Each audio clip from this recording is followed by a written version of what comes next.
प्रिय भक्तजनों, आज हम सुनेंगे सोमवार व्रत की विधि एवं कथा। सोमवार व्रत की विधि। सोमवार का व्रत साधारणतया दिन के तीसरे प्रहर तक होता है। व्रत में फलाहार या पारण का कोई खास नियम नहीं है, किंतु यह आवश्यक है कि दिन रात में केवल एक ही समय भोजन करें। सोमवार के व्रत में शिव जी, पार्वती जी का पूजन करना चाहिए। सोमवार के व्रत 3 प्रकार के हैं।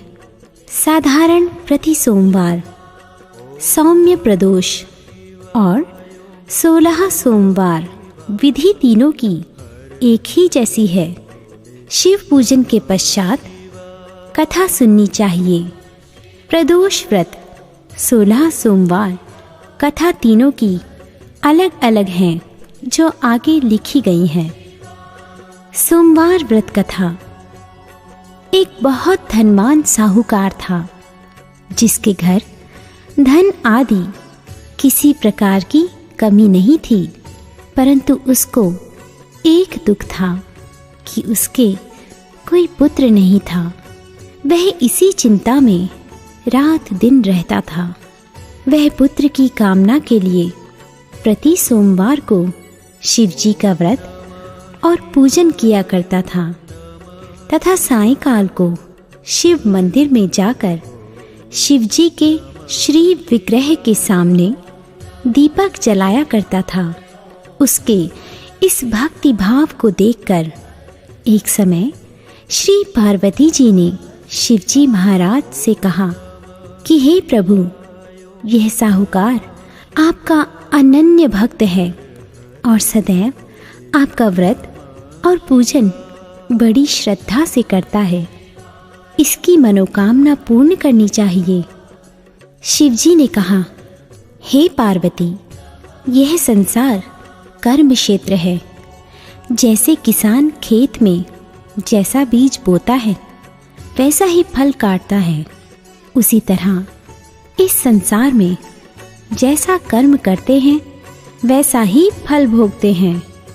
पार्वती जी ने अत्यंत आग्रह से कहा, महाराज, जब यह आपका अनन्य भक्त है और इसको अगर किसी प्रकार का दुख है तो आपको अवश्य ही वह दुख दूर करना चाहिए, क्योंकि आप सदैव अपने भक्तों पर दयालु होते हैं और उनके दुखों को दूर करते हैं।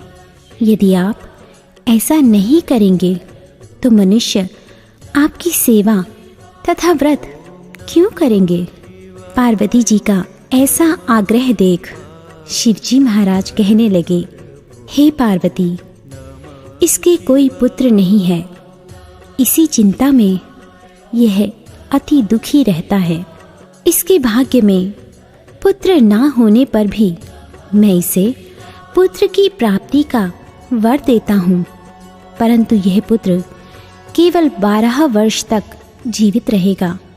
इसके पश्चात वह मृत्यु को प्राप्त हो जाएगा। इससे अधिक मैं और कुछ इसके लिए नहीं कर सकता। ये सब बातें साहूकार सुन रहा था। इससे उसको न कुछ प्रसन्नता हुई और न ही कुछ दुख। वह पहले जैसे ही शिवजी महाराज का व्रत और पूजन करता रहा। कुछ काल व्यतीत हो जाने पर साहूकार की स्त्री गर्भवती हुई और 10वें महीने में उसके गर्भ से अति सुंदर पुत्र की प्राप्ति हुई। साहूकार के घर में बड़ी खुशी मनाई गई, परंतु साहूकार ने उसकी केवल 12 वर्ष की आयु जानकर कोई अधिक प्रसन्नता प्रकट नहीं की और ना ही किसी को यह भेद बताया। जब वह बालक 11 वर्ष का हो गया तो उस बालक की माता ने उसके पिता से विवाह आदि के लिए कहा। तब वह साहूकार कहने लगा कि अभी मैं इसका विवाह नहीं करूँगा। अपने पुत्र को काशी जी पढ़ने के लिए भेजूंगा। फिर साहूकार ने अपने साले अर्थात बालक के मामा को बुलाकर उसको बहुत सा धन देकर कहा, तुम इस बालक को काशी जी पढ़ने के लिए लेकर जाओ और रास्ते में जिस स्थान पर भी जाओ यज्ञ करते और ब्राह्मणों को भोजन कराते जाओ। वह दोनों मामा भांजे यज्ञ करते और ब्राह्मणों को भोजन कराते जा रहे थे। रास्ते में उनको एक शहर पड़ा।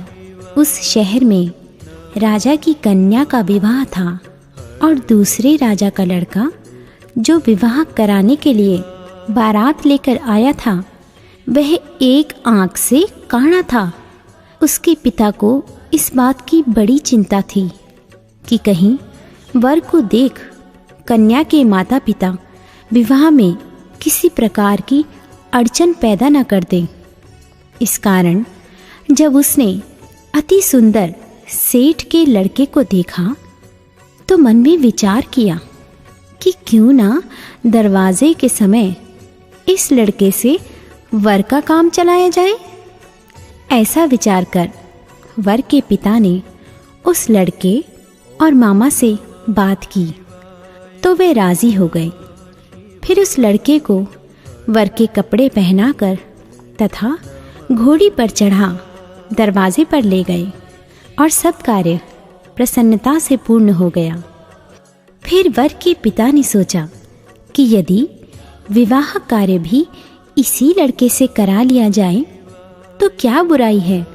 ऐसा विचार कर लड़के और उसके मामा से कहा, यदि आप फेरों और कन्यादान के काम को भी करा दें तो आपकी बड़ी कृपा होगी और मैं इसके बदले में आपको बहुत कुछ धन दूंगा।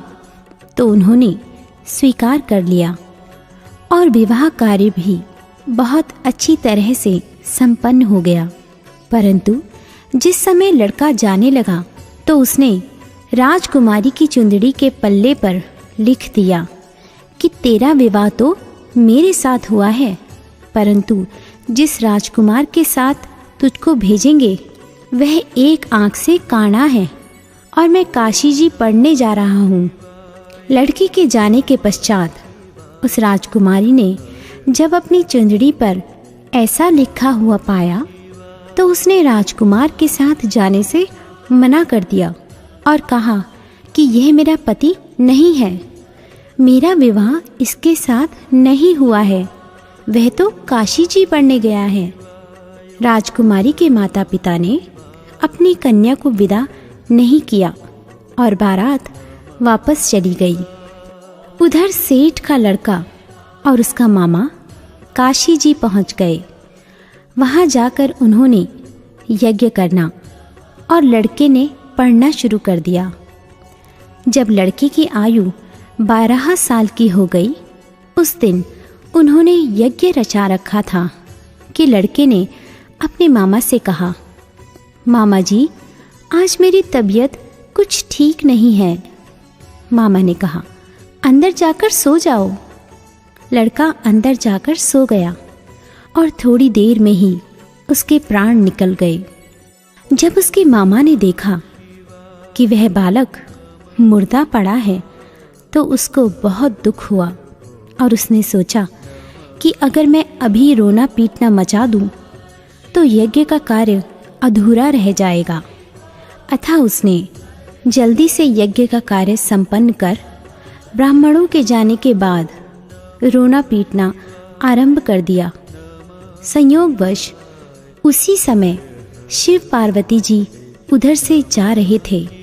जब उन्होंने जोर जोर से रोने की आवाज़ सुनी तो पार्वती जी कहने लगी, महाराज कोई दुखिया रो रहा है, इसके कष्ट को दूर कीजिए। जब शिव पार्वती जी ने पास जाकर देखा तो वहाँ एक लड़का मुर्दा पड़ा था। पार्वती जी कहने लगी, महाराज ये तो उसी सेठ का लड़का है जो आपके वरदान से हुआ था। शिव जी कहने लगे, हे पार्वती, इसकी आयु इतनी ही थी सो यह भोग चुका। तब पार्वती जी ने कहा, हे महाराज, इस बालक को और आयु दो, नहीं तो इसके माता पिता तड़प तड़प कर मर जाएंगे। पार्वती जी के बार बार आग्रह करने पर शिव जी ने उसको जीवन दान दिया और शिवजी महाराज की कृपा से लड़का जीवित हो गया। शिव पार्वती कैलाश चले गए। तब वह लड़का और मामा उसी प्रकार यज्ञ करते और ब्राह्मणों को भोजन कराते अपने घर की ओर चल पड़े। रास्ते में वे उसी शहर में आए जहां उसका विवाह हुआ था। वहां पर आकर उन्होंने यज्ञ आरंभ कर दिया तो उस लड़के के ससुर ने उसको पहचान लिया और अपने महल में ले जाकर उसकी बड़ी खातिर की। साथ ही बहुत दास दासियों सहित आदरपूर्वक लड़की और जमाई को विदा किया। जब वे अपने शहर के निकट आए तो मामा ने कहा, मैं पहले तुम्हारे घर जाकर खबर कराता हूँ। जब उस लड़के के मामा घर पहुँचे तो लड़के के माता पिता घर की छत पर बैठे हुए थे और यह प्रण कर रखा था कि यदि हमारा पुत्र सकुशल लौट आया तो हम राजी खुशी नीचे आ जाएंगे, नहीं तो छत से गिरकर अपने प्राण खो देंगे। इतने में उस लड़के के मामा ने आकर यह समाचार दिया कि आपका पुत्र आ गया है, तो उनको विश्वास नहीं आया।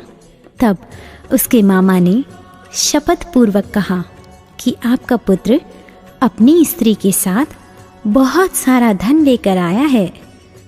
तो सेठ ने आनंद के साथ उनका स्वागत किया और बड़ी प्रसन्नता के साथ रहने लगा। इसी प्रकार जो कोई भी सोमवार के व्रत को धारण करता है अथवा इस कथा को पढ़ता है और सुनता है, उसकी समस्त मनोकामनाएं पूर्ण होती हैं।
भोले